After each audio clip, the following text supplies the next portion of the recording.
देवकार्यातलं मटण कोणाकोणाला आवडतं मला नक्की कमेंट्स करून सांगा. आता मला माहिती आहे बऱ्याच जणांचा हा जिव्हाळ्याचा विषय आहे. आमच्याकडे देखील हाच प्रोग्राम होता. जवळपास 100 लोकांचा स्वयंपाक आम्हाला बनवायचा होता. त्याच्यामुळे माझ्या सासूबाई, जाऊबाई या सगळ्या मिळून भाकरी बनवत होत्या.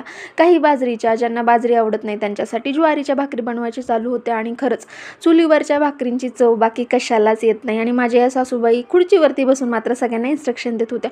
इकडे मोठ्या पातेल्यामध्ये मटण उकड शिजायला घातली. आता तुम्ही म्हणताल याच्यामध्ये हंडा का ठेवलाय, तर मटणाच्या भाजीमध्ये जेव्हा आपण गरम पाणी घालतो तेव्हा त्याला मस्तपैकी तरी येते, त्याच्यामुळे हे गरम पाणी करण्यासाठीच हंडा त्यात ठेवलेला. इकडे आमची उकड तयार करून झाली, भाजीला फोडणी करायची तयारी झाली.